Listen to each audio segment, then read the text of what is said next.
When your spouse is speaking to you, this is so simple. Just put the phone down. Just put it out of your hands, turn it upside down, close the laptop, turn off the TV. Yeah. Not only do all of those things, but turn your body to face your spouse so that you can take in their body language and their facial expressions, which is so much of what they're saying. To be generous with your listening. Oh my gosh, this takes a lot of effort and a lot of skill because it's not intuitive. There's a quote by the philosopher Epictetus. He said that we have 2 ears and 1 mouth for a reason because we're supposed to listen twice as much as we speak. And I struggle with that because I love to talk. I'm a talker. And so it's really hard for me to sit and to listen, but it's so critical.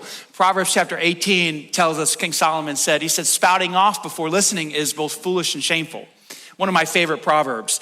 And the reason why it's foolish and shameful to talk more than you listen is because, number one, you don't get all the facts. You don't get all the information if you're always talking over your spouse and, interjecting and giving advice and telling why they're wrong. And so you miss information. And when you're missing information, you cannot talk intelligently because you don't have all the facts. And that's just foolish. But secondly, and I think even more importantly, is that when you talk over your spouse, you fail to listen, or you're always scrolling on your phone, or your attention is always somewhere else, it's hurtful. I mean, bottom line is human beings are hurt when they're not being listened to because they don't feel heard and therefore they don't feel cared for. And when your spouse goes day after day, week after week, not feeling cared for, guess what? They lose trust. And once trust is broken, trust is the glue of relationships, whether it's a friendship or a marriage or whatever it is. If you fail to listen to your spouse over and over, day after day, week after week, it's, they're going to go find someone else that's going to listen. Someone else at work, someone else in the grocery store, someone else at the coffee shop will listen to your spouse. I promise you. And they will out-listen you. And if you stop listening, they will eventually drift into another relationship with somebody that from high school that they reconnected with on Facebook or whatever. And that's how affairs take place. So you can really guard your marriage by listening to your spouse's heart. And this is tough to do. It requires some skill. So what are some practical ways that we can get better at listening? Yeah. The first would be to reduce judgment and to just be present. And by reducing judgment, I mean, how many of us in the last couple conversations we were in, the person is talking and you're looking at them, but you're not really listening because you're just thinking about what you're going to say next. You're judging everything that's coming out of their mouth and trying to figure out how you're going to respond, but you're not really listening. So we're suspending judgment. For me, this comes into play because Danny's a visionary. And I'm very much a spreadsheet and calendar person. Like, I tell me how it's going to happen. I want to know what the next 7 days looks like. I don't know about the next 10 years. But he'll come home with like some big idea. And I have learned, I think we read it in a book or something, but my reaction, what I want to say is, well, that's not going to work. Come up with all the reasons. Did you think about this? And how's that going to work? And this is how. And instead of saying that, my response should just be, wow.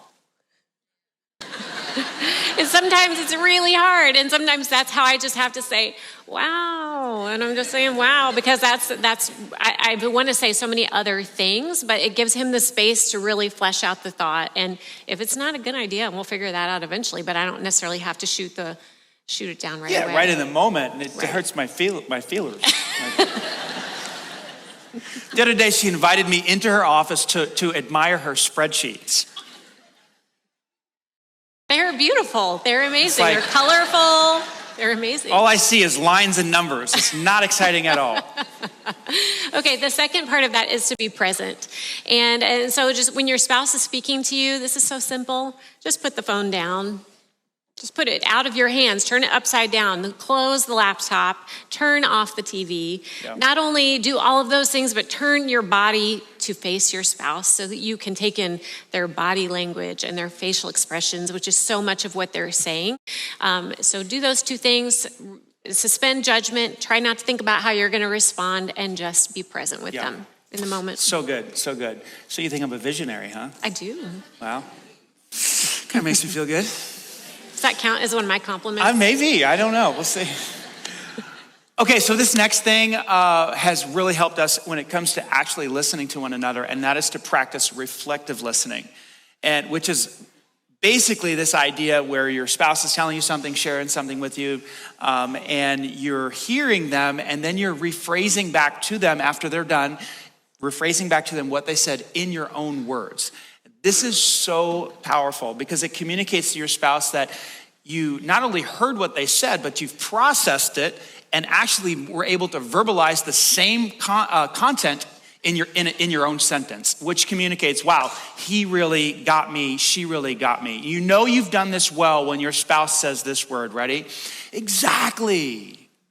If you've never heard your spouse say, exactly, then you got to work on this, okay? Because when they say exactly, what you've done is you've communicated fully that you've heard what they said, you've got the feeling and the meaning, and you're able to put it in your own words. And by the way, what this does for you, the person who's actually doing the reflecting, it actually helps you to get better and better about actually listening to the content of what your spouse is saying. And other psychologists call this mirroring. It's different terms, but it is a wonderful tool. And it takes a lot of effort. It is not intuitive to do this, so you actually have to practice at doing it. So reflective listening, so good.